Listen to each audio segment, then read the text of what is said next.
CJPയുടെ നേതൃത്വത്തിലുള്ള ഒരു വലിയ വിജയം, ഒരു തരത്തില് നമ്മളൊന്നും സ്വപ്നം കണ്ടിട്ടില്ലാത്ത മാതിരി നമ്മുടെ ജീവിതകാലത്ത് ഉണ്ടാവില്ല എന്ന് വിചാരിക്കുന്ന തരത്തിലുള്ള ഒരു വലിയ പ്രക്ഷോഭം വളരെ പെട്ടെന്ന് ഇവരുണ്ടാക്കിയിട്ടുള്ള, ഇത്രയും വർഷങ്ങളായിട്ട് ഉണ്ടാക്കിയിട്ടുള്ള എല്ലാ തരത്തിലുള്ള കോട്ടകൊത്തളങ്ങളൊക്കെ പൊളിച്ച് പുറത്തിയാടുകയാണ്. നമ്മൾ സാധാരണ സ്വയം പ്രത്യാശ പകരം ബ്രഹത്തിന്റെ കവിതയൊക്കെ ഉദ്ധരിക്കുമായിരുന്നു. വലിയ കോട്ട പണിത ചക്രവർത്തിയെ പറ്റി ബ്രഹത്തിന്റെ കവിതയുണ്ട്.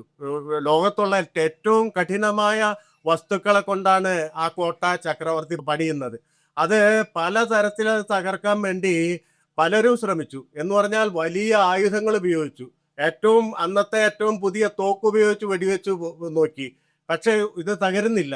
പക്ഷേ അതിനുള്ളിൽ കയറി, ആ കോട്ടയ്ക്കുള്ളിൽ കയറി സത്യമായ ഒരു വാക്കുച്ചരിച്ചപ്പോൾ കല്ലിന്മേൽ കല്ല് ശേഷിക്കാതെ അത് പൊളിഞ്ഞു വീണു എന്നാണ് ബ്രഹത്തിന്റെ കവിത അവസാനിക്കുന്നത്. ആദ്യമായി സത്യം അതിൻ്റെ ചുമരിൽ തട്ടിത്തെറിച്ചപ്പോൾ കല്ലിന്മേൽ കല്ല് ശേഷിക്കാതെ പൊളിഞ്ഞു വീണു എന്നാണ് പറയുന്നത്. അപ്പൊ ആ തരത്തിലുള്ള ഒരു പൊളിഞ്ഞു വീഴ്ച ഇതിൻ്റെ ഉള്ളിൽ ഉണ്ടായിട്ടുണ്ട്. അതുകൊണ്ട് തന്നെ നമ്മൾ ഒരുപാട് തീയതികളൊക്കെ പഠിച്ചു വെക്കാറുണ്ട്. 1947 ഓഗസ്റ്റ് 15 നമ്മൾ പഠിച്ചു വെക്കും അല്ലേ. 1950 ജനുവരി 26 നമ്മൾ പഠിച്ചു വെക്കും. ഇങ്ങനെ ഓർമ്മ വെക്കേണ്ട ഒരു ദിവസമായിട്ട് 2026 മെയ് 15 എന്ന് പറയുന്ന ഒരു ഡേറ്റ് മാറുകയാണ്. കാരണം അന്നാണ് കോടതിക്കുള്ളിൽ ഒരു പരാമർശം നടത്തുന്നത്. അന്ന് കേസ് കേൾക്കുമ്പോൾ കോടതിക്കുള്ളിൽ ജോലിയില്ലാത്ത യുവത പാറ്റകളാണെന്നും അതുപോലെ തന്നെ സമൂഹത്തിലെ പരാതങ്ങളുമാണെന്നുള്ള കാഷ്വൽ ആയിട്ടുള്ള ഒരു കമന്റ് വരുന്നത്. അത്തരത്തിലാണ് പിറ്റേ ദിവസം റിപ്പോർട്ട് ചെയ്യുന്നത്. ആ കാഷ്വൽ ആയിട്ടുള്ള കമന്റിൽ നിന്നാണ് അഭിജിത്ത് ദീപ്കെ ആദ്യത്തെ ഈ പാറ്റകൾ സംഘടിച്ചാൽ എന്ത് ചെയ്യും എന്ന് പറയുന്ന ക്വസ്റ്റ്യൻ ആദ്യത്തെ എക്സില് ആദ്യത്തെ ട്വീറ്റ് വരുന്നത്. 4 ദിവസം കൊണ്ട് 20 മില്യൺ ആവുന്നു. അങ്ങനെ തുടങ്ങുകയാണ്. എന്ന് പറഞ്ഞാൽ യാദൃശ്ചികത എന്ന് പറയുന്ന ഒരു ഘടകം ചരിത്രത്തിന്റെ ഭാഗമായിട്ട് തന്നെ തീരുകയാണ്. യാദൃശ്ചികത എന്ന് പറയുന്നത് ചരിത്രത്തിന്റെ ഘടകം എക്കാലത്തും ആയിരുന്നിട്ടുണ്ട്. ആ യാദൃശ്ചികത ഒരു ഘടകമാകുന്നത് ഏതെങ്കിലും തരത്തിലുള്ള വിധിവിശ്വാസമോ അല്ലെങ്കിൽ മതപുസ്തകത്തിൽ പറഞ്ഞ പോലെയല്ല. മറിച്ച് അത് ഒരു ജനസമൂഹത്തിൽ പറയാനാവാത്ത തരത്തിൽ കെട്ടിക്കെടുക്കുന്ന പ്രതിരോധത്തെയും പ്രതിഷേധത്തെയും ഏറ്റവും സഫലമായിട്ട് പുറത്തു കൊണ്ടുവരാനുള്ള ഒരു വാൽവായിട്ട് അത് ആക്ട് ചെയ്യുമ്പോഴാണ് യാദൃച്ഛികത എന്ന് പറയുന്ന ചരിത്രത്തിന്റെ ഘടകമായിട്ട് തീരുന്നത്. അങ്ങനെ ഈ മെയ് 15 യാദൃശ്ചികതയിൽ നിന്നാണ് ഈ സംഭവം വരുന്നത്. ഒരു വെർച്വൽ ആയിട്ടുള്ള സ്ഥലത്താണ് തുടങ്ങുന്നത്. പക്ഷെ ഈ വെർച്വൽ ആയിട്ടുള്ള സ്ഥലത്തിന്റെ ഭീകരത ഏറ്റവും അധികം തിരിച്ചറിയുന്നത് ഫാസിസ്റ്റ് സ്റ്റേറ്റ് തന്നെയാണെന്ന് നമ്മൾ മനസ്സിലാക്കണം. ഇന്ത്യയിൽ ഒരു വലിയ ഇടിമുഴക്കം സംഭവിക്കാൻ പോകുന്നുണ്ടെന്ന് സംഘപരിവാറിനെതിരെ, ഫാസിസ്റ്റ് സ്റ്റേറ്റിനെതിരെ നിൽക്കുന്ന ആളുകൾക്കുള്ളിൽ പോലും പ്രത്യാശ ഉണ്ടായിരുന്നില്ല എന്നുള്ളതാണ് വാസ്തവം. ഇതെങ്ങനെ വർക്ക് ചെയ്യുന്നു എന്നുള്ള കാര്യത്തിൽ വലിയ പ്രത്യാശയൊന്നും ഉണ്ടായില്ല. പക്ഷെ സ്റ്റേറ്റ് അത് തിരിച്ചറിയുന്നുണ്ട്. സ്റ്റേറ്റ് ഉടൻ എക്സില് അവിടെ നിരോധിക്കുന്നുണ്ട്. എന്ന് മാത്രമല്ല, അഭിജിത്ത് ദീപ്കയുടെ ഒരു തരത്തിലും പ്രത്യക്ഷമാകാതിരിക്കത്തക്ക വിധം അവർ വെർച്വൽ സ്പേസിൽ നിരന്തരമായിട്ട് ഇടപെടുന്നുണ്ട്. ഇൻസ്റ്റാഗ്രാമിന്റെ പേജുകൾ പൂട്ടിക്കുന്നു.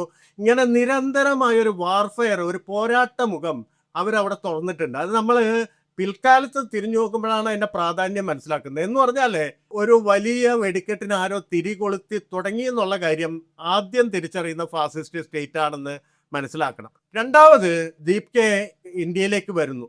ഇന്ത്യയിലേക്ക് വരുമ്പോൾ എയർപോർട്ടിൽ നിന്ന് ഇറങ്ങുമ്പോൾ പൊക്കി പിടിക്കുന്ന പുസ്തകം മൈ ഓട്ടോബയോഗ്രഫി എന്ന് പറയുന്ന BR അംബേദ്കറുടെ പുസ്തകമാണ്. അത് പിടിച്ചിട്ടാണ് പുറത്തേക്ക് വരുന്നത്. ഇവിടെ വളരെ ശ്രദ്ധിക്കേണ്ട കാര്യം, ഈ മൈ ഓട്ടോഗ്രഫി എന്ന് പറയുന്ന ഒരു പുസ്തകം യഥാർത്ഥത്തിൽ അംബേദ്കർ എഴുതിയിട്ടില്ല. ആ പേരിലുള്ള ഒരു പുസ്തകമേ എഴുതിയിട്ടില്ല.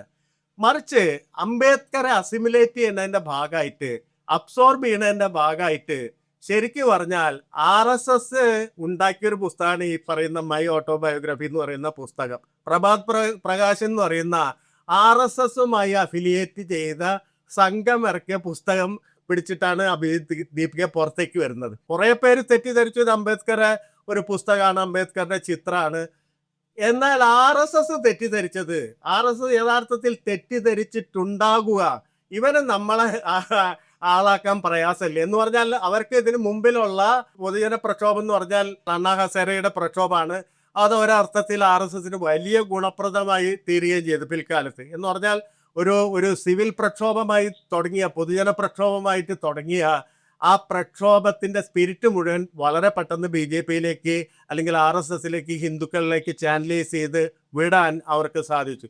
അതുപോലെ ഒരു പക്ഷെ അഭിജിത്ത് ദീപ്കയെയും ഒരർത്ഥത്തിൽ അസിമിലേറ്റ് ചെയ്യാൻ സാധിക്കും എന്ന് ഒരു പക്ഷെ അവർ വിചാരിച്ചിട്ടുണ്ടാവും. നമ്മൾ ഉദ്ദേശിച്ച തരത്തിലുള്ള ടൂൾസുകളെയല്ല CJP ആയുധമാക്കിയിട്ടുള്ള, അല്ലെങ്കിൽ CJP-യുടെ നേതൃത്വത്തിലുള്ള, പിന്നീട് എല്ലാവരും വന്നു ചേർന്നിട്ടുള്ള ഐഷി ഘോഷിനെ പോലെയുള്ള SFI-ക്കാരും നേഹ ബോറയെ പോലെയുള്ള ഐസ പ്രവർത്തകരും പ്രതിപക്ഷ കക്ഷികളൊക്കെ ചേർന്നിട്ട് ഉണ്ടായ ആ പ്രക്ഷോഭത്തിനെ നമ്മൾ എങ്ങനെ മനസ്സിലാക്കണം എന്ന് പറയുന്ന ക്വസ്റ്റ്യൻ അവിടെ നിന്ന് തുടങ്ങണം. ഒന്ന്, അവരുടെ ടൂൾസ് വ്യത്യസ്തമായിരുന്നു.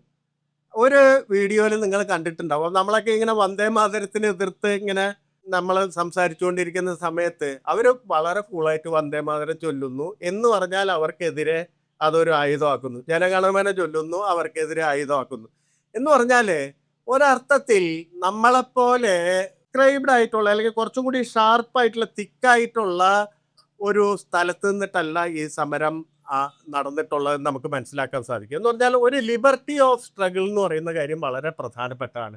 പോരാട്ടത്തിലെ സ്വാതന്ത്ര്യം എന്ന് പറഞ്ഞാൽ വളരെ പ്രധാനപ്പെട്ട കാര്യമാണെന്ന് അത് പഠിപ്പിച്ചു തരുന്നുണ്ട്. ഇതിൽ ഏറ്റവും പ്രധാനപ്പെട്ട കാര്യം ഇന്ന് CJP പ്രഖ്യാപിച്ചിട്ടുള്ളത്, ഈ കഴിഞ്ഞ ദിവസം പ്രഖ്യാപിച്ചിട്ടുള്ളത്, ഇന്ന് പത്രത്തിൽ വന്ന വാർത്ത, അവർ രാഷ്ട്രീയ പാർട്ടി ആവുന്നില്ല എന്നുള്ളതാണ്. ഇതിൻ്റെ രാഷ്ട്രീയം എങ്ങനെ പരിശോധിക്കണം എന്ന ചോദ്യത്തിലേക്ക് നമ്മൾ വരേണ്ടതുണ്ട്. നമ്മൾ മനസ്സിലാക്കേണ്ടത് ഈ ജനാധിപത്യത്തിൻ്റെ മുന്നേറ്റങ്ങൾ ഇന്ത്യയിൽ എപ്പോഴൊക്കെ സംഭവിച്ചു നോക്കണം. ഇപ്പോൾ ജൻസി പ്രക്ഷോഭം എന്ന് പറഞ്ഞു. പക്ഷേ ഈ ജൻസി പ്രക്ഷോഭത്തെ നമ്മൾ ചരിത്രത്തിലെ മറ്റു പ്രക്ഷോഭങ്ങളുമായിട്ട് കണ്ണി ചേർക്കുമ്പോൾ നമുക്ക് മനസ്സിലാവുന്ന ഒരു കാര്യം, ജനാധിപത്യത്തെ മുന്നോട്ട് നയിച്ചിട്ടുള്ള എല്ലാ പ്രക്ഷോഭവും ഒരർത്ഥത്തിൽ ജൻസി പ്രക്ഷോഭങ്ങളായിരുന്നു. അന്നത്തെ ജൻസിയാണ്. നമ്മുടെ വൈക്കം സത്യാഗ്രഹം നിങ്ങളൊന്ന് ആലോചിച്ച് നോക്കുക. വൈക്കം സത്യാഗ്രഹം 1924 നടക്കുന്നു. അത് നയിച്ച TK മാധവൻ അന്ന് 39 വയസ്സാണ്. പെരിയാറായിരുന്നു ഏറ്റവും വലിയ നേതാവ്. പെരിയാറിന് അന്ന് എത്ര വയസ്സുണ്ട്? 44 വയസ്സ്. അതിൽ പങ്കെടുത്ത ഏറ്റവും ചെറിയ ആൾ അല്ലെങ്കിൽ പ്രായം കുറഞ്ഞ ആൾ എന്ന് പറയുന്ന സഖാവ് P. കൃഷ്ണപിള്ളയായിരുന്നു. കൃഷ്ണപിള്ളയ്ക്ക് എത്ര വയസ്സായിരുന്നു? 18 വയസ്സ്. വൈക്കം സത്യാഗ്രഹത്തിൽ ഏറ്റവും പ്രധാനപ്പെട്ട ത്യാഗം സഹിച്ച ഒരാളുണ്ട്. ഇന്ന് നമ്മുടെ കേരള ചരിത്രത്തിലൊന്നും വലിയ തോതിൽ അടയാളപ്പെടുത്താത്ത ആളാണ്. അദ്ദേഹത്തിൻ്റെ പേര് രാമനിളയതെന്നായിരുന്നു. കൂത്താട്ടുകുളത്തടുത്താണ്, പുത്തിലെന്ന് പറയുന്ന സ്ഥലത്താണ് രാമനിളയതിൻ്റെ വീട്. രാമനിളയത് ജന്മം കൊണ്ട് വലിയ ജന്മിയായിരുന്നു. ഒന്നും വേണ്ട, അയാൾക്ക് വീട്ടിലിരുന്നാൽ മതി. പക്ഷേ അയാൾ ഈ പറയുന്ന പോലെ അക്ഷരാഭ്യാസമൊക്കെ ലഭിക്കാൻ ഭാഗ്യമുള്ളത് കൊണ്ട് അദ്ദേഹം യങ്ങിന്തിയും ഹരിജനൊക്കെ ഗാന്ധിയുടെ പത്രമൊക്കെ വായിക്കും, അല്ലെങ്കിൽ പുറത്തുനിന്ന് വരുന്ന ഇംഗ്ലീഷ് പത്രങ്ങൾ വായിക്കും. ഇതൊക്കെ വായിച്ച് സ്വാതന്ത്ര്യ സമരത്തിൻ്റെ കാര്യങ്ങൾ കേട്ടിട്ട് മൂപ്പർക്ക് ഇരിപ്പുറക്കില്ല. അദ്ദേഹത്തിന് ഒന്നും ചെയ്യേണ്ട ആവശ്യമില്ല, ഒരു പണിയും ചെയ്യേണ്ട കാര്യമില്ല വീട്ടിൽ. അത്ര സമ്പൽ സമൃദ്ധിയാണ്. ഇദ്ദേഹം ഇങ്ങനെ ആകെ തീ പിടിച്ചിരിക്കുന്ന സമയത്താണ് വൈക്കത്ത് സത്യാഗ്രഹം നടക്കുന്നുണ്ട്. കേൾക്കുന്നത് കൂത്താട്ടുകുളത്ത് നിന്ന് പുറപ്പെടുക.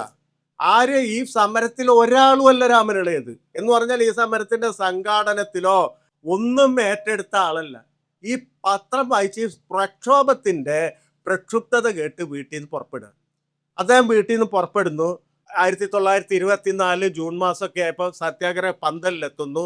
അപ്പോൾ വൈക്കം സത്യാഗ്രഹം നടക്കുന്നത് ശ്രദ്ധിക്കണം. അത് ഇപ്പോൾ ഈ പറഞ്ഞ പോലെ നമ്മളൊരു ചെറിയ മഴ പെയ്തപ്പോൾ ഇവിടെ കയറിയിരുന്നു, ഈ പറയുന്ന വരാന്തയിൽ കയറിയിരുന്നു. വൈക്കം സത്യാഗ്രഹം നടക്കുമ്പോൾ 2018 മുമ്പ് കേരളം കണ്ട ഏറ്റവും പ്രധാനപ്പെട്ട വെള്ളപ്പൊക്കമായിരുന്നു എന്ന് ഓർക്കണം. 99 വെള്ളപ്പൊക്കം എന്ന് പഴയ ആൾക്കാർ പറയും. ഈ 99 എന്ന് പറഞ്ഞാൽ കൊല്ലവർഷമാണ്. അതിനെ നമ്മൾ ഇംഗ്ലീഷ് വർഷമാക്കി കഴിഞ്ഞാൽ 1924 കിട്ടും. ഈ കൊടും മഴയത്താണ് ഈ സത്യാഗ്രഹം നടക്കുന്നത്.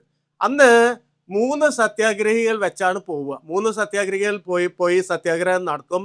അവരെ ഒന്നുകിൽ പോലീസ് അറസ്റ്റ് ചെയ്യും, അല്ലെങ്കിൽ എന്തെങ്കിലും സംഘർഷം ഉണ്ടാവും, അപ്പോൾ അവർ പിൻവലിയും, അടുത്ത ബാച്ച് പോവും. ആ രീതിയിലായിരുന്നു. 24 ജൂൺ 27 നടത്തിയ സത്യാഗ്രഹത്തിൽ അവിടെ കയറി നിന്നുള്ള ഒരാൾ രാമനിളയതാണ്. അപ്പൊ രാമനിളയത് ലിസ്റ്റിലൊന്നുമില്ല. രാമനിളയതിന് അവിടെ സത്യാഗ്രഹത്തിൽ പങ്കെടുക്കാൻ പറഞ്ഞിട്ടുമില്ല. ഇദ്ദേഹം വീട്ടിൽ നിന്ന് പുറപ്പെട്ട് വന്ന് അതാ തെക്കേ നടയിൽ സത്യാഗ്രഹം എന്ന് കേട്ട് അവിടെ കയറി നിൽക്കുകയാണ്. കഴുത്തറ്റം വെള്ളത്തിൽ നിന്നിട്ടാണ് അന്ന് സത്യാഗ്രഹം. വെള്ളം കയറിയിട്ട് ആ വെള്ളപ്പൊക്കത്തിലും സമരം തുടങ്ങി. 600 ചില്ലാൻ ദിവസം നീണ്ടുന്ന സമരമായിരുന്നു എന്ന് നിങ്ങൾ ഓർക്കണം. എന്ന് പറഞ്ഞാൽ ജന്തർ മന്ദറിലെ സമരം 30-ൽ പരം ദിവസങ്ങൾ നീണ്ടിരുന്നെങ്കിൽ 24-ൽ കേരളത്തിൽ ഈ പറയുന്ന ജൻസികൾ അന്ന് നടത്തിയ സത്യാഗ്രഹം 603 604 ദിവസമാണ് അന്ന് നീണ്ടു നിന്നത്. കഴുത്തറ്റം വെള്ളത്തിൽ നിന്നിട്ട് സത്യാഗ്രഹം നടത്തുക. അപ്പൊ അന്നാണ് ഈ സവർണര് ഈ സത്യാഗ്രഹത്തെ നേരിടാൻ നിശ്ചയിച്ചു, അടിക്കാൻ നിശ്ചയിച്ചു. ഇവരെ വെറുതെ വിട്ടാൽ പോരാ, അടിക്കണം നിശ്ചയിച്ചു. കയ്യിൽ കിട്ടിയത് രാമനിളയതിനെയാണ്. രാമനിളയതിന്റെ 2 കണ്ണിലും ഈ കമ്മട്ടി പശ എന്ന് പറയുന്ന പശയുണ്ട്. ഒരു ഒരു ഒരു ചെടിയുടെ പശയാണ്, നിങ്ങൾക്കറിയാം, വലിയ സ്റ്റിക്കി ആയിട്ടുള്ള പശയാണ്. അതും ചുണ്ണാമ്പും ചേർത്തിട്ട് ഒരു മിശ്രിതം ഉണ്ടാക്കിയിട്ട് 2 കണ്ണിലും തേച്ചു. അദ്ദേഹത്തിന്റെ 2 കണ്ണും പൊട്ടിപ്പോയി. എന്ന് പറഞ്ഞാൽ സമരം ചെയ്യാൻ വീട്ടിൽ നിന്ന് ആരും ആഹ്വാനം ചെയ്യാതെ പുറപ്പെട്ട് സ്വയം ഇച്ഛയിൽ പുറപ്പെട്ട് വന്ന ആൾക്ക് സമരത്തിൽ നിന്ന് കിട്ടിയ റിസൾട്ട് എന്ന് പറഞ്ഞാൽ അന്ധതയാണ്.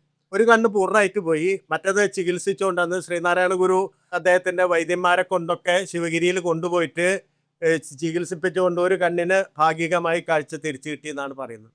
ഈ രാമനിളയത് സാധാരണഗതിയിൽ നമ്മൾ ഒരു ഒരു മധ്യവർഗത്തിന്റെ ഒരു സ്വഭാവം അനുസരിച്ച് ജന്മിയൊക്കെ ഇരുന്ന ആളാണല്ലോ. അയാൾ എന്താ വിചാരിക്കുക, എൻ്റെ ഒരു പൊട്ടത്തരം അല്ലേ, ഞാൻ ചാടി കയറി പുറപ്പെട്ടു, കണ്ണ് പൊട്ടി, ഇനിയെങ്കിലും ഞാൻ ഈ പണിക്ക് പോവാതെ ഉള്ള കാലം എൻ്റെ സ്വത്ത് ഉപയോഗിച്ച് കഴിയാന്നാണ്. ഇയാൾ അതല്ല ചെയ്തത്. ഇയാൾ അവിടെ ഒരു സ്കൂള് പണിതു. അത് ദളിതർക്ക് വേണ്ടിയുള്ള സ്കൂളായിരുന്നു. ഈ സ്കൂൾ ഉദ്ഘാടനം ചെയ്യാൻ അയ്യങ്കാളിയെ വിളിച്ചുകൊണ്ട് വന്നു. തിരുവനന്തപുരത്ത് പോയി അയ്യങ്കാളിയെ കൊണ്ട് സ്കൂള് ഉദ്ഘാടനം ചെയ്യിച്ചു. ഇങ്ങനെ കാര്യങ്ങൾ ചെയ്തിട്ട് ഏതാണ്ട് ഈ സമരത്തിന് പോയിട്ട് കണ്ണു പോകുമ്പോൾ ഇളയതിന് 32 വയസ്സാണ്. ഇതൊക്കെ ചെയ്ത അവസാനം നിസ്വനായി. ഇന്ത്യ സ്വതന്ത്രമായി, ക്ഷേത്ര പ്രവേശനം കിട്ടി, വൈക്കം സത്യാഗ്രഹം അതിൻ്റെ ലക്ഷ്യം നേടി. പക്ഷേ ഇദ്ദേഹം നിസ്വനായി, പുറന്തള്ളപ്പെട്ടു. സ്വതന്ത്ര ഇന്ത്യയിൽ വീടില്ലാണ്ട് അലയാണ്. അന്ന് ഭൂതാൻ പ്രസ്ഥാനം ആയിട്ട് വിനാബ ഭാവെ വരുമ്പോൾ അദ്ദേഹത്തിനോട് ആരോ ഈ കഥ പറഞ്ഞിട്ടാണ് നിലമ്പൂർ ഈ രാമനിളയതിന് ഒരു വീട് കൊടുക്കുന്നത്. അദ്ദേഹം പിന്നീട് തൃശ്ശൂർ വെച്ചാണ് മരിക്കുന്നത്. മരിക്കുമ്പോൾ ഒരാളും അറിയാത്ത തരത്തിലാണ് മരിച്ചു പോകുന്നത്. വൈക്കം സത്യാഗ്രഹത്തിൽ കണ്ണുപോയ മറ്റൊരാള് ആമചാടി തേവൻ എന്ന് പറയുന്ന ദളിത് യുവാവാണ്. ഈ ആമചാടി തേവനും ഈ പറഞ്ഞ പോലെ 30 വയസ്സേ അന്ന് ആയിട്ടുണ്ടാവുള്ളൂ. ഇതേപോലെ തന്നെ കമ്മട്ടി പശ തേച്ചിട്ട് ആമചാടി തേവന്റെയും കണ്ണുപോയി. അന്ന് ഗാന്ധിയാണ് മരുന്ന് അവിടെ നിന്ന് അയച്ചു കൊടുക്കുന്നത്. പോർബന്തറിൽ നിന്ന്, ഗുജറാത്തിലെ ഏതോ ആശ്രമത്തിൽ നിന്ന് മരുന്ന് അയച്ചു കൊടുക്കുന്ന ഗാന്ധിയാണ്. അപ്പൊ ഇവരെയൊക്കെ നോക്കുമ്പോൾ നമ്മൾ ഈ നവോത്ഥാനത്തിന്റെ കൾമിനേഷൻ സംഭവിക്കുന്നത് അന്നത്തെ ജൻസിയുടെ ഇടപെടലോടാണ്. നവോത്ഥാനം തിരിച്ചു നോക്കുകയാണെങ്കിൽ പലതും അത് സാമുദായിക നവോത്ഥാനമായിട്ടാണ് തുടങ്ങുന്നത്. ഇപ്പൊ നാരായണ ഗുരുവിന്റെ സിദ്ധാന്തങ്ങളൊക്കെ വലിയ തരത്തിൽ ഗ്ലോബലായിട്ടുള്ള ആശയങ്ങൾ ഉൾക്കൊണ്ടിരുന്നെങ്കിലും നാരായണ ഗുരുവിന് സബലമായിട്ട് പ്രവർത്തിക്കാൻ കഴിയുന്നത് ഈഴവ സമുദായത്തിന്റെ ഉള്ളിലാണ്. കാരണം പറഞ്ഞാൽ കേൾക്കാൻ അവിടെ പറ്റുള്ളൂ. സാമുദായികമായി തിരിക്കപ്പെട്ടിട്ടുള്ള ഒരു സൊസൈറ്റിയാണ്. അതുപോലെ തന്നെ അയ്യങ്കാളിക്ക് പ്രവർത്തിക്കാൻ പറ്റുന്നത് ദളിതർക്കുള്ളിലാണ്. അല്ലെങ്കിൽ വീട്ടി ഭട്ടതിരിപ്പാണ് പിൽക്കാലത്ത് 1930 പ്രവർത്തിക്കാൻ പറ്റും നമ്പൂരികൾക്ക് ഇടയ്ക്കാണ്. കാരണം സാമുദായികമായി പിരിച്ചിട്ടപ്പെട്ട ഒരു സമൂഹത്തിൽ ഒരു പൊതുമണ്ഡലം എന്ന് പറയുന്ന രൂപം കൊണ്ടിട്ടില്ല. കാരണം എങ്ങനെ രൂപം കൊള്ളും? ഈ പറയുന്ന നമ്പൂരിക്ക് 36 അടി അകലെ നിൽക്കണം നായര്, അതിനേക്കാളും 36 അടി അകലെ നിൽക്കണം ഈഴവര്. അപ്പൊ ഇങ്ങനെ മുഖച്ഛായ പോലും തിരിച്ചറിയില്ല. നമ്മുടെ ഒരു ഗ്രാമത്തിൽ ജീവിക്കുന്ന മനുഷ്യരുടെ പരസ്പരം കണ്ട മുഖച്ഛായ പോലും തിരിച്ചറിയാത്ത വിധം നമ്മൾ അകന്ന് കെടുക്കുകയായിരുന്നു.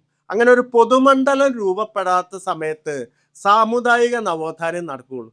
ഈ സാമുദായിക നവോത്ഥാനം അത് പൊട്ടിച്ചിട്ട് ഒരു പൊതുമണ്ഡല രൂപീകരണം യഥാർത്ഥത്തിൽ നടക്കുന്ന ഈ ജൻസികളുടെ, അന്നത്തെ ഈ പറയുന്ന വൈക്കം സത്യാഗ്രഹത്തിലെ ജൻസികളുടെ ഇടപെടലോട് കൂടിയാണ്. കാരണം ആമചാടി തേവൻ എന്ന് പറയുന്ന ദളിതനും രാമനിളയൻ എന്ന് പറയുന്ന ജന്മിയും ഒരേ സമരത്തിൽ പങ്കുചേർന്ന് ഒരേപോലെ കണ്ണുപോകുന്ന ഒരു സംഗതി ഉണ്ടാവുന്നു. ഈഴവർക്ക് ക്ഷേത്രപ്രവേശനത്തിന് വേണ്ടി, അല്ലെങ്കിൽ ഈഴവർക്കും താഴെയുള്ളവർക്ക് വേണ്ടിയുള്ള വൈക്കത്തിൽ ഇടവഴി കൂടെ നടക്കാനുള്ള അവകാശത്തിന് വേണ്ടി സവർണജാഥ ഉണ്ടാവുന്നുണ്ട്. സവർണജാഥ 2 സവർണജാഥ വരുന്നുണ്ട്. ഒന്ന് വൈക്കത്തുനിന്ന് തെക്കോട്ടും ഒന്ന് നാഗർകോവിലിൽ നിന്ന് വടക്കോട്ടും വന്ന് സംഗമിക്കുന്നുണ്ട്. അപ്പൊ ഇത്തരത്തില് ഈ പറയുന്ന സാമുദായികത പൊട്ടിച്ച് ഒരു വലിയ മൊമെന്റമായിട്ട് കേരളത്തിലെ നവോത്ഥാനത്തിന്റെ ഒരു കൾമിനേഷൻ പോയിന്റ് ഉണ്ടാവുന്ന യഥാർത്ഥത്തിൽ വൈക്കം സത്യാഗ്രഹത്തിലാണെന്ന് കാണാൻ പറ്റും. എന്ന് പറഞ്ഞാല് ഒരു യുവത്വത്തിന് മാത്രമേ ഈ പറയുന്ന മുമ്പേ പോയ മനുഷ്യരുടെ ആശയങ്ങളെ സംഗ്രഹിച്ച് ഒരു പ്രത്യേക തരത്തിൽ ചരിത്രത്തിൽ പെട്ടെന്നൊരു മൊമെന്റം ഉണ്ടാക്കാൻ സാധിക്കുള്ളൂ എന്ന് നമുക്ക് മനസ്സിലാവും. ധർമ്മേന്ദ്ര പ്രധാന്റെ രാജ്യം മാത്രമല്ല യഥാർത്ഥത്തിൽ അവരുടെ വിജയം എന്ന് പറയുന്നത്. നിങ്ങൾ കണ്ടിട്ടുണ്ടാവും, ഈ കഴിഞ്ഞ ദിവസം ബാങ്കിപ്പൂർ എന്ന് പറയുന്ന സ്ഥലത്ത് ഉപതെരഞ്ഞെടുപ്പിൽ പ്രശാന്ത് കിഷോർ 20,000-ൽ താഴെയുള്ള വോട്ടുകൾക്ക് ജയിച്ചു. ബീഹാറിലെ ബാങ്കിപ്പൂർ മണ്ഡലം എന്ന് പറഞ്ഞാൽ നിതിൻ നബീന്റെ മണ്ഡലമായിരുന്നു. എന്ന് പറഞ്ഞാൽ BJPയുടെ ഇന്നത്തെ ദേശീയ പ്രസിഡന്റിന്റെ മണ്ഡലമായിരുന്നു. 95 മുതൽ തുടർച്ചയായിട്ട് അവിടെ BJP ജയിച്ചു എന്നാണ്. ആദ്യം അദ്ദേഹത്തിന്റെ ഫാദറായിരുന്നു, പിന്നീട് കുറച്ചു കാലം നിതിൻ നബീനായിരുന്നു ജയിച്ചിരുന്നത്. അവസാനത്തെ ഭൂരിപക്ഷം എന്ന് പറയുന്നത്, ഇന്ന് അവസാനത്തെ എന്ന് പറഞ്ഞാൽ ഈ പറയുന്ന ബീഹാറിൽ തെരഞ്ഞെടുപ്പ് നടന്നത് നിങ്ങൾക്ക് അറിയാം, അധികം ദിവസങ്ങളായിട്ടില്ല, അധികം നാളുകളായിട്ടില്ല. 50,000-ൽ പരം വോട്ടുണ്ടായിരുന്ന സ്ഥലത്താണ് പ്രശാന്ത് കിഷോർ 20,000-ൽ താഴെയുള്ള വോട്ടിന് ജയിക്കുന്നത്. പ്രശാന്ത് കിഷോർ നാളെ എന്ത് ചെയ്യുന്നൊന്നും നമുക്ക് പ്രവചിക്കാൻ പറ്റില്ല. പ്രശാന്ത് കിഷോർ ഒരു സമയത്ത് ഈ പറഞ്ഞ പോലെ BJPയുടെ ഇലക്ഷൻ സ്ട്രാറ്റജി നിർണ്ണയിച്ചിരുന്ന ആളാണ്. കഴിഞ്ഞ ഈ ലോക്സഭാ തെരഞ്ഞെടുപ്പിന് പോലും നമ്മൾ കണ്ടാണ് വൈറലിലെ കരൺ താപ്പറായിട്ടുള്ള ഇൻ്റർവ്യൂവിൽ കരൺ താപ്പറായിട്ട് പിണങ്ങി പോകുന്നത് നമ്മൾ കണ്ടിട്ടുള്ളതാണ്. പക്ഷേ നമ്മൾ മനസ്സിലാക്കേണ്ടത് അവിടെ പ്രശാന്ത് കിഷോർ എന്ന് പറയുന്ന വ്യക്തിയല്ല, ബാങ്കിപ്പൂരിലെ ജനങ്ങൾ തീരുമാനിച്ചത് എന്തെന്ന് പറയുന്ന പ്രധാനപ്പെട്ട ക്വസ്റ്റ്യൻ ഉണ്ട്. ഈ പറയുന്ന 50,000 60,000 കിട്ടിയ ഭൂരിപക്ഷത്തെ തിരിച്ച് 20,000 കൊടുക്കാനുള്ള ഒരു രീതിയിലേക്ക് അവരുടെ പൊളിറ്റിക്കൽ വില്ല് എങ്ങനെ തിരിഞ്ഞു എന്ന് പറയുന്നത് വളരെ പ്രധാനപ്പെട്ടാണ്. നമുക്കറിയാം, ഈ പറയുന്ന ജന്തർ മന്ദർ കഴിഞ്ഞാൽ ഏറ്റവും പ്രധാനപ്പെട്ട ജൻസി കലാപം നടന്നൊരു സ്ഥലമാണ് ബീഹാർ എന്ന് നമുക്കറിയാം. ബീഹാറിലെ ബാങ്കിപ്പൂർ എന്ന് പറയുന്നത് ചരിത്രത്തിൽ വളരെ പ്രസിദ്ധമായ സ്ഥലമാണ്. ബാങ്കിപ്പൂർ വലിയൊരു മൈതാനം, ഈ ആശ്രമ മൈതാനം പോലെയൊക്കെയുള്ള വലിയ മൈതാനമാണ് ബാങ്കിപ്പൂർ. ഈ ബാങ്കിപ്പൂർ ഞാൻ 2 വർഷം മുമ്പ് പോയിരുന്നു. ഞാനൊരു പ്രോജക്റ്റിൻ്റെ ഭാഗമായിട്ട് ഗാന്ധിയുടെ ലാസ്റ്റ് ഡേയ്സ് സഞ്ചാരത്തിൻ്റെ പിന്നാലെ കടന്നു പോകുക എന്ന് പറയുന്ന ഒരു പ്രോജക്റ്റിൻ്റെ ഭാഗമായിട്ടാണ് ഞാൻ പോകുന്നത്. അപ്പം അന്ന് ബാങ്കിപ്പൂരിൽ വൈകിട്ട് ചെന്ന് കഴിഞ്ഞാൽ, ഇപ്പോൾ ഗാന്ധി മൈതാൻ എന്നാണ് അതിൻ്റെ പേര്, അത് ഗാന്ധിയുമായിട്ട് വളരെ അഭേദ്യ ബന്ധമുള്ള ഒരു സ്ഥലമാണ്. ഗാന്ധിയുടെ ഏഷ്യയിലെ ഏറ്റവും ഉയരമുള്ള പ്രതിമ ബാങ്കിപ്പൂർ മൈതാനത്തിലാണ്, ഈ മൈതാനത്തിലാണ് സ്ഥാപിച്ചിട്ടുള്ളത്. അപ്പം ഞാൻ ചെല്ലുമ്പോൾ ഈവനിങ്ങിൽ വലിയ കസർത്ത് നടത്തുന്ന സ്ഥലമാണ്. ആൾക്കാർ, യുവതികളും യുവാക്കളും ഇങ്ങനെ വലിയ തരത്തിൽ ഓടിക്കൊണ്ടിരിക്കുന്നു, ചാടുന്നു, മറയുന്നു, ഇങ്ങനെ നടന്നുകൊണ്ടിരിക്കുക. അപ്പോൾ ഇങ്ങനെ ഇൻറ്റൻസീവായിട്ട് ഇത് നടക്കുന്ന കണ്ടപ്പോൾ ഈ അതിലെ ഒരു സംഘത്തിൻ്റെ തലവനോട് ചോദിച്ചപ്പോൾ പറഞ്ഞ അഗ്നിവീർ സേനയിലേക്ക് BJP ആവിഷ്കരിച്ച അഗ്നിവേറിലേക്കുള്ള റിക്രൂട്ട്മെൻറ്റിൻ്റെ ഭാഗമായിട്ടുള്ള കസർത്താണ് ഇവർ നടത്തുന്നത്. അപ്പോൾ വലിയ BJPയുടെ അത്രയും സ്ട്രോങ് ഹോൾഡ് ആയിട്ടുള്ള സ്ഥലമാണ്. അപ്പം നമ്മളന്ന് വിചാരിക്കുന്നത് എന്താ, കാരണം ഈ പാറ്റ്നയിൽ ഈ ഹിന്ദുത്വയെ സ്വാതന്ത്ര്യത്തിന് മുമ്പ് പരാജയപ്പെടുത്തി ഗാന്ധി ഏതാണ്ട് ഒറ്റയ്ക്കെന്ന് വിളിക്കാവുന്ന തരത്തിൽ ഹിന്ദുത്വയെ പരാജയപ്പെടുത്തിയ സ്ഥലമാണ് പാറ്റ്നയിൽ. കാരണം പാറ്റ്നയിലാണ് ഏറ്റവും വലിയ മുസ്ലിം കൊലപാതകം നടന്നത്. പാറ്റ്നയും ചുറ്റുവട്ടത്തുള്ള ജില്ലയിലാണ്, ബീഹാറിലാണ് ഏറ്റവും വലിയ ഈ മസാക്കർ, ജനോസൈഡ് നടന്നത്. ഇപ്പം നവഖലിയിൽ, കൽക്കട്ടയിലൊക്കെ വർഗീയ കലാപം ഉണ്ടാകുന്നുണ്ട് സ്വാതന്ത്ര്യത്തിന് തൊട്ട് മുമ്പ്. പക്ഷെ 47-ൽ നടന്ന ഏറ്റവും വലിയ ജനോസൈഡ്, വൺ സൈഡഡ് ജനോസൈഡ് എന്ന് പറഞ്ഞാൽ മുസ്ലിങ്ങൾ ഒന്നും ചെയ്യാതെ നിൽക്കുമ്പോൾ വന്ന് കൂട്ടക്കൊല നടത്തിയ സ്ഥലമാണ്, ഹിന്ദുത്വവാദികൾ കൂട്ടക്കൊല നടത്തിയ സ്ഥലമാണ് ബീഹാർ. കാരണം അവർക്ക് ഇത്രയേ ആവശ്യം ഉണ്ടായിരുന്നുള്ളൂ. പാകിസ്ഥാൻ വാദം അവിടെ ഉണ്ട്, എയറിൽ ഇങ്ങനെ നിൽക്കുന്നുണ്ട്, പാകിസ്ഥാൻ വേണ്ടി ജിന്ന വാദിച്ചുകൊണ്ടിരിക്കുന്നുണ്ട്. അപ്പം ജിന്ന വാദിക്കുമ്പോൾ ഈ ഹിന്ദുത്വവാദികൾ, സവർക്കർ വിചാരിക്കുന്നത് ജിന്നയുടെ നേതൃത്വത്തിലുള്ള ഒരു പാകിസ്ഥാൻ ഇസ്ലാമിക റിപ്പബ്ലിക് ഉണ്ടാവുകയാണെങ്കിൽ, ഇന്ത്യയിലെ മുസ്ലിങ്ങൾ മുഴുവൻ അങ്ങോട്ട് പോവുകയാണെങ്കിൽ നമുക്കിവിടെ ഹിന്ദുരാഷ്ട്രം സ്ഥാപിക്കുക എളുപ്പമായി. കാരണം മുസ്ലിങ്ങളാണ് ഏറ്റവും വലിയ ന്യൂനപക്ഷം, ഏറ്റവും ശതമാനക്കണക്കിൽ ഏറ്റവും കൂടുതലുള്ള ന്യൂനപക്ഷം. അവർ അങ്ങോട്ട് പോവുകയാണെങ്കിൽ വളരെ പെട്ടെന്ന് ഇന്ത്യ ഹിന്ദുസ്ഥാനാക്കാം. കാരണം ബ്രിട്ടീഷുകാർ പ്രഖ്യാപിച്ചു, 46-ൽ തന്നെ അവർ പ്രഖ്യാപിച്ചു, ഞങ്ങൾ പോകാൻ പോകുന്നു, ഇന്ത്യ വിടാൻ പോവാണ്, ഇന്ത്യ സ്വതന്ത്ര രാഷ്ട്രമാകാൻ പോവാണ്. അപ്പോൾ ഇവർ സ്വാതന്ത്ര്യ സമരത്തിൽ പങ്കെടുത്തിട്ടില്ല, ഒരു സ്ട്രഗിളിലും പങ്കെടുത്തിട്ടില്ല. ബ്രിട്ടീഷുകാർ കഴിയുന്നത്ര സഹായിച്ചിട്ടുണ്ട്, അപ്പുറത്ത് പോയി രഹസ്യമായിട്ട് ജർമ്മൻകാരോട് സന്ധി ചെയ്തിട്ടുണ്ട്. ഇങ്ങനെ പല വിധത്തിലുള്ള ഇരട്ടത്താപ്പുകൾ വഴി നിൽക്കുന്നൊരു സംഗതിയായിരുന്നു ഈ ഹിന്ദുത്വവാദം എന്ന് പറയുന്നത്. അപ്പോൾ ഇതിനൊരു വലിയ സുവർണാവസരമാണ്. മുസ്ലിങ്ങൾ മുഴുവൻ പോയി കഴിഞ്ഞാൽ നമുക്ക് ഹിന്ദു രാഷ്ട്രം എന്ന് പറയുന്നത് എളുപ്പത്തിൽ നടപ്പാക്കാൻ സാധിക്കുന്നു. ഇതിന് വേണ്ടിയിട്ട് അവർ ചെയ്ത ഒരു പണി, കാരണം ഈ പാകിസ്ഥാൻ വാദം പ്രഖ്യാപിച്ചു, അതിനു വേണ്ടിയുള്ള സമരപരിപാടികൾ ജിന്ന പ്രഖ്യാപിച്ചു, പക്ഷെ ഇതിന് വേണ്ടത്ര പിന്തുണ ഇന്ത്യൻ മുസ്ലിങ്ങളിൽ നിന്ന് കിട്ടുന്നില്ല. ആകെ കിട്ടിയത് ഈ അതിർത്തി പ്രദേശങ്ങളിൽ മാത്രമാണ്. ഒന്ന് കിഴക്കൻ അതിർത്തി ബംഗ്ലാദേശ്, ബംഗാളിലെ മുസ്ലിം അതിർത്തി പ്രദേശങ്ങൾ മുസ്ലിങ്ങളിൽ, ഇപ്പുറത്ത് പാകിസ്ഥാൻ്റെ പഞ്ചാബിലെ, അന്നത്തെ വലിയ പഞ്ചാബ് എന്ന് പറയുന്നത്, ആ പ്രവിശ്യയിൽ കുറച്ച് പിന്തുണ കിട്ടുന്നു. അല്ലാതെ മെയിൻലാൻഡിലെ മുസ്ലിംസ് ഒന്നും ഇതിനെ പിന്തുണയ്ക്കുന്നില്ല. അപ്പോൾ സവർക്കറും കൂട്ടരും വിചാരിക്കുന്ന എന്താ, ഇവരെ തല്ലി പറഞ്ഞയച്ചാൽ, ഇവരുടെ മേൽ ആക്രമണം നടത്തി കഴിഞ്ഞാൽ അവര് പേടിച്ചു പൊക്കോളും. കാരണം എന്താ, ഈ സ്വതന്ത്ര ഇന്ത്യ ഉണ്ടായി ഇപ്പൊ തന്നെ ഇങ്ങനെ ബ്രിട്ടീഷുകാർ പോവാൻ പോകുന്നു എന്ന് കേൾക്കുമ്പോൾ തന്നെ ഞങ്ങളെ കൊല്ലാനും തല്ലാനും അഭയാർത്ഥികളൊക്കെ ആക്കാനും തുടങ്ങിയിരിക്കുന്നു. അപ്പോൾ സ്വാഭാവികമായിട്ട് പാകിസ്ഥാൻ വാദത്തിന് ശക്തിയേറും. കാരണം ഈ മനുഷ്യർ മുഴുവൻ പാകിസ്ഥാനിലേക്ക് പൊക്കോളും. അങ്ങനെ പോയി കഴിഞ്ഞാൽ ഹിന്ദുരാഷ്ട്രം സംജാതമാവും എന്നാണ് വിചാരിച്ചത്. അതിനുവേണ്ടി ആദ്യത്തെ ഒരു ലബോറട്ടറി എന്ന് പറയുന്നത് ജനോസൈഡിന്റെ ലബോറട്ടറി ബീഹാറായിരുന്നു. 10,000 മുസ്ലിങ്ങളെയാണ് അവിടെ അരിഞ്ഞു വീഴ്ത്തിയത്, അക്ഷരാർത്ഥത്തിൽ അരിഞ്ഞു വീഴ്ത്തിയത്. ഗവൺമെന്റ് കണക്കാണ്, ജില്ലയുടെ കണക്കനുസരിച്ച് 30,000 അത് നമ്മൾ വിശ്വസിക്കേണ്ട. കാരണം ജിന്ന ആ സമയത്ത് പാകിസ്ഥാന് വേണ്ടി നിൽക്കുന്നതുകൊണ്ട് ആ കണക്ക് പെരുപ്പിച്ച് കാണിക്കും. ഗവൺമെന്റിന്റെ കണക്കിൽ 10,000 പേര് അന്ന് അവിടെ മരിച്ചു. 2 ലക്ഷത്തോളം മുസ്ലിങ്ങൾ ഓടിപ്പോയി, ബീഹാർ വിട്ട് ഓടിപ്പോയി. കാരണം നിൽക്കാൻ പറ്റുന്നില്ല. ഇത് പാവപ്പെട്ടവർ മാത്രമല്ല, മിഡിൽ ക്ലാസ്സിൽ പെട്ടിട്ടുള്ള അല്ലെങ്കിൽ പല തരത്തിലുള്ള പല തട്ടിലുള്ള മുസ്ലിങ്ങൾ മുഴുവൻ ഓടിപ്പോയി.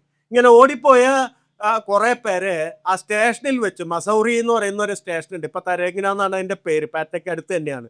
നിങ്ങൾ പോകുമ്പോൾ ഒന്ന് കാണേണ്ട സ്ഥലമാണത്. ഈ തരേഗിന എന്ന് പറയുന്ന സ്റ്റേഷനിൽ എവിടേക്കെങ്കിലും കയറി രക്ഷപ്പെടാൻ കാത്തു നിന്ന ഏതാണ്ട് 100-ൽ താഴെ മുസ്ലിങ്ങൾ അവിടെ വെച്ച് തന്നെ വെട്ടിക്കൊന്നു. ഇതിൻ്റെ ഒക്കെ രേഖകളുണ്ട്. ഇത് വെറുതെ പറയുന്നല്ലോ, എല്ലാത്തിൻ്റെയും രേഖകളുണ്ട്. സയ്യിദ് മുഹമ്മദ് എന്ന് പറയുന്ന അന്നത്തെ മന്ത്രി തന്നെ ആ സന്ദർശിച്ചതിൻ്റെ, ആ പ്രദേശം സന്ദർശിച്ചതിൻ്റെ ആ ഡോക്യുമെൻ്റ് ഒക്കെ ഗാന്ധിക്ക് കൊടുക്കുന്നുണ്ട്. അപ്പം ഇങ്ങനെ ഈ ബീഹാറിൽ താണ്ഡവം ആടിക്കൊണ്ടിരിക്കുന്നു, മുസ്ലിങ്ങൾ ഓടിക്കൊണ്ടിരിക്കുന്നു. ആ സമയത്താണ് അപ്പം ഏതാണ്ട് ഇവരുടെ നവഖലിയിൽ, കൽക്കട്ടയിൽ വിജയിച്ചു, ബംഗാളിൽ വിജയിച്ചു, ബീഹാറിൽ വിജയിക്കുന്നു. ഇനി ഡൽഹിയിലേക്ക് വ്യാപിപ്പിക്കുക, അതുപോലെ തന്നെ പഞ്ചാബിൽ തുടങ്ങി വെച്ചിട്ടുണ്ട്. ഇത് ഈ സംഭവം സബലീകരിച്ചാൽ, ഈ ഓപ്പറേഷൻ വിജയിച്ചാൽ, ഈ 47-ല് ബ്രിട്ടീഷുകാർ പോകുന്ന ആ സമയത്ത് ഹിന്ദുരാഷ്ട്രമാക്കാം എന്നായിരുന്നു ഒരു ഭാഗത്ത് ഗോൾവാൾക്കറും മറുഭാഗത്ത് നിന്ന് സവർക്കറും വിശ്വസിച്ചിരുന്നത്. ഇത് മുഴുവൻ തകർത്ത ഗാന്ധിയാണ്. ഗാന്ധി ബീഹാറിൽ പോയി മനുഷ്യരോട് സംസാരിച്ച മുഴുവൻ ഈ ബാങ്കിപ്പൂറിന്റെ ഈ മൈതാനത്ത് നിന്നിട്ടായിരുന്നു ആദ്യത്തെ മുഴുവൻ സംസാരങ്ങളും. സായാഹ്നങ്ങളിലെ പ്രാർത്ഥനാ സമ്മേളനങ്ങൾ മുഴുവൻ അവിടെയാണ് നടത്തിയത്. അപ്പൊ ആദ്യത്തെ സംസാരമൊക്കെ ഗാന്ധി പറയുന്നത് ഹിന്ദുക്കളും മുസ്ലിങ്ങളും സഹോദരന്മാരെ പോലെ കഴിഞ്ഞൊരു കാലഘട്ടം ഉണ്ടായിരുന്നു. ഈ കാലഘട്ടം ഇന്ത്യ ചരിത്രത്തിൽ വളരെ പ്രധാനപ്പെട്ടതാണ്. കാരണം ഇവരെന്ന് സഹോദരരായിട്ട് നിന്നോ അന്ന് മുഴുവൻ ഇന്ത്യ ആകാശത്തോളം ഉയർന്നിട്ടുണ്ട്. എന്ന് ഇവര് പരസ്പരം തമ്മിൽ തല്ലാൻ തുടങ്ങിയോ അന്ന് ഇന്ത്യ എന്ന് പറയുന്ന പാതാളത്തിലേക്ക് താന്നിട്ടുണ്ട്. അതുകൊണ്ട് നമ്മൾ ഖിലാഫത്തിന്റെ കാലത്തെന്ന പോലെ ഒന്നിച്ചു നിൽക്കണം എന്നാണ് ഗാന്ധി നിരന്തരം പറഞ്ഞുകൊണ്ടിരിക്കുന്നത്. ഒരു ദിവസം ഗാന്ധി പ്രസംഗം തുടങ്ങിയപ്പോൾ ആദ്യത്തെ വാചകം ഹിന്ദുക്കളും മുസ്ലിങ്ങളും സഹോദരന്മാരെ പോലല്ല എന്ന് പറഞ്ഞാണ്. അപ്പം എല്ലാവരും പേടിച്ചു, എല്ലാവരും ഭയന്നു. ഇനി എന്താ പറയാൻ പോകുന്നത്? ഇന്നലെ വരെ ഈ സഹോദരി ഉറപ്പിച്ച മനുഷ്യൻ ഇന്ന് പറയാണ് സഹോദരരെ പോലല്ല, ഹിന്ദുക്കളും മുസ്ലിങ്ങളും സഹോദരരെ പോലല്ല. അടുത്ത വരിയാണ് ഏറ്റവും പ്രധാനപ്പെട്ട വരി. അവർ സഹോദരർ തന്നെയാണ് എന്ന് പറഞ്ഞ പോലെയല്ല, റിയലി അവര് സഹോദരരാണ്. ലൈക്ക് എന്ന് പറയുന്നതല്ല, മറിച്ച് ഇന്ത്യയിലെ എല്ലാവരും, അത് മുസ്ലിം ആവട്ടെ, ക്രിസ്ത്യാനി ആവട്ടെ, പാഴ്സി ആവട്ടെ, വി ആർ ഓൾ ബ്രദേഴ്സ്. ഇത് പിന്നീട് അംബേദ്കറുടെ ഭാഷയിൽ നമ്മൾ ഈ എല്ലാവരെയും അങ്ങോട്ടും ഇങ്ങോട്ടും തിരിച്ചു നിർത്തി തല്ലു കൊടുക്കുന്നതിൽ ഒരു ഇഷ്ടമുള്ള ആൾക്കാരാണെങ്കിൽ പലപ്പോഴും ഗാന്ധിയെയും അംബേദ്കറെയും എവിടെയൊക്കെ കൂട്ടിമുട്ടിക്കാൻ ശ്രമിക്കുന്നു, എവിടെയൊക്കെ പരസ്പരം തമ്മിൽ എതിരാക്കി നിർത്താൻ ശ്രമിക്കുന്നുവോ അത് ആണ് നമ്മുടെ ഒരു ഒരു ഒരു ഒരു ഒരു തരം താല്പര്യം എന്ന് പറഞ്ഞത്. യഥാർത്ഥത്തിൽ ഈ സാഹോദര്യാണ്. അംബേദ്കർ ഈ ഭരണഘടന വെക്കുമ്പോൾ ചോദിക്കുന്ന ഒരു ചോദ്യമുണ്ട്. നിങ്ങളുടെ മുന്നിൽ 3 മൂല്യമുണ്ട്. ഒന്ന് സമത്വം എന്ന് പറയുന്ന മൂല്യം, ഒന്ന് സ്വാതന്ത്ര്യം എന്ന് പറയുന്ന മൂല്യം, 3 സഹോദരി എന്ന് പറയുന്ന മൂല്യം. ഏത് മൂല്യം വലുത്? നിങ്ങൾ പറ. സമത്വമാണോ വലുത്? സ്വാതന്ത്ര്യമാണോ വലുത്? സഹോദരിയാണോ വലുത്? ചോദിക്കുന്നുണ്ട്. അംബേദ്കർ തന്നെ ഉത്തരം പറയുന്നുണ്ട്. അതായത് പാശ്ചാത്യ രാഷ്ട്രങ്ങൾ മുഴുവൻ, പ്രത്യേകിച്ച് മുതലാളിത്ത രാഷ്ട്രങ്ങൾ മുഴുവൻ സ്വാതന്ത്ര്യത്തെ ഉയർത്തിപ്പിടിച്ചു എന്ന് പറഞ്ഞാൽ കമ്പോളാണ് ഏറ്റവും വലിയ സ്വാതന്ത്ര്യം, മാർക്കറ്റാണ് ഏറ്റവും വലിയ സ്വാതന്ത്ര്യം. മാർക്കറ്റിൽ ഇടപെടാൻ സ്വതന്ത്രമായി മുതലാളിയെ അനുവദിക്കുക. സ്റ്റേറ്റ് ഇടപെടരുത്, സ്റ്റേറ്റ് ഒരു കാരണവശാലും ഇടപെടരുത്. ഗ്ലോബലൈസേഷൻ ഒക്കെ വന്നപ്പോൾ സ്റ്റേറ്റ് തൊട്ട ഡിസാസ്റ്റർ ഒന്നും പറഞ്ഞ തരത്തിലായി. എന്ന് പറഞ്ഞാൽ സ്റ്റേറ്റ് മാർക്കറ്റിൽ റെഗുലേഷൻസ് കൊണ്ടുവന്നാൽ അത് ദുരന്തമാവുന്നാണ് ഹയക്കൊക്കെ വാദിച്ചത്. ഇപ്പം നമുക്കറിയാം, കോർപ്പറേറ്റുകളെ മുഴുവൻ സ്റ്റേറ്റുകളാണ് താങ്ങി നിർത്തുന്നത്. അത് വേറൊരു കഥ, അതിലേക്ക് ഞാൻ പോകുന്നില്ല. അപ്പൊ സ്വാതന്ത്ര്യം എന്ന് പറഞ്ഞ ഒരു കാര്യം മൂല്യത്തെ മാത്രം മുന്നോട്ട് വെച്ച് സമത്വത്തെ നിഷേധിച്ചു.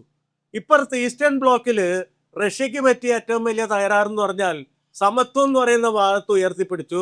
അതിന്റെ പേരിൽ പലയിടത്തും സ്വാതന്ത്ര്യ നിഷേധങ്ങൾ നടന്നു.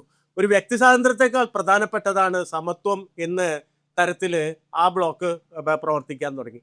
അപ്പൊ അതുകൊണ്ട് അംബേദ്കർ പറഞ്ഞത് നിങ്ങൾ മനസ്സിലാക്കേണ്ടത് സ്വാതന്ത്ര്യത്തിന്റെ പേരിൽ സമത്വവും സമത്വത്തിന്റെ പേരിൽ സ്വാതന്ത്ര്യവും ബലി കഴിച്ചുകൂടാ. അങ്ങനെ ബലി കഴിക്കാതിരിക്കെങ്കിൽ സാഹോദര്യം എന്ന് പറയുന്ന ഒരു ആശയം പിടിമുറുക്കണം. ആ സാഹോദര്യം എന്ന് പറയുന്നത് ഒരു പക്ഷേ നമുക്ക് ഭൗതികമായിട്ട് അടയാളപ്പെടുത്താവുന്ന മൂല്യമല്ല. അത് ഈ പറഞ്ഞ പോലെ പനു എന്ന് പറയുമ്പോൾ നമ്മുടെ ഉള്ളിൽ ഒരു വികാരം ഉണരുന്ന പോലെ ഇന്ത്യക്കാരെന്ന് പറയുമ്പോൾ ആ പറയുന്ന ഏറ്റവും പ്രധാനപ്പെട്ട ഒരു ഫീലിംഗ് ആയി അത് പാഴ്സിയാണോ, ജൈനനാണോ, ബുദ്ധനാണോ, മുസ്ലിം ആണോ, ക്രിസ്ത്യനാണോ, ഹിന്ദുവാണോ എന്നതിനപ്പുറമുള്ള ഒരു വലിയ ഫ്രട്ടേണിറ്റി മൂല്യമായിട്ട് ഉയർന്നാൽ മാത്രമേ നമുക്ക് സ്വാതന്ത്ര്യവും സമത്വവും കിട്ടുള്ളൂ. അപ്പൊ അത് മറ്റൊരു തരത്തിൽ ഈ പറയുന്ന വൈക്കം സത്യാഗ്രഹം ആയാലും അല്ലെങ്കിൽ അടിയന്തരാവസ്ഥക്കെതിരെ നടന്ന ജൻസി സമരം ആയാലും അല്ലെങ്കിൽ ഇപ്പോൾ സി ജെ പിയുടെ നേതൃത്വത്തിൽ നടന്ന സമരമായാലൊക്കെ ഈ സാഹോദര്യം എന്ന് പറയുന്ന മൂല്യം വലിയ അർത്ഥത്തിൽ പറയുന്നുണ്ട്. അഭിജിത്ത് ദീപ് കെ പറഞ്ഞ ഒരു വാചകം പ്രധാനപ്പെട്ടതാണ്. ദീപ് കെ നമ്മളോട് മുഴുവനായിട്ട് പറഞ്ഞു, എൻ്റെ പേര് ഉമർ ഖാലിദ് എന്നല്ല. ഉമർ ഖാലിദ് എന്നാണെങ്കിൽ ഇവിടെ ഇരിക്കാൻ പറ്റില്ല, എന്നെ ജയിലിൽ കൊണ്ടുപോയേനെന്ന് പറയുന്ന ഒരു വാചകമുണ്ട്.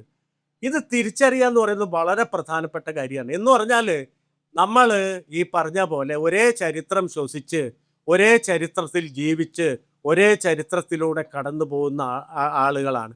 അതുകൊണ്ട് നമ്മളെ സംബന്ധിച്ചിടത്തോളം പൊളിറ്റിക്സ് എന്ന് പറയുന്നത് ഡേ ടു ഡേ ആയിട്ടുള്ള അനുഭവങ്ങളാണ്. എന്ന് പറഞ്ഞാൽ അതൊരു പ്രത്യേക തരത്തിലുള്ള പ്രൊഫഷൻ ആയിട്ട് ബന്ധപ്പെട്ടിട്ടുള്ള, മറിച്ച് നമ്മൾ നിത്യം അനുഭവിക്കുന്ന കാര്യങ്ങളായിട്ടുള്ള നമ്മുടെ കെട്ടുപിണച്ചിലാണ്.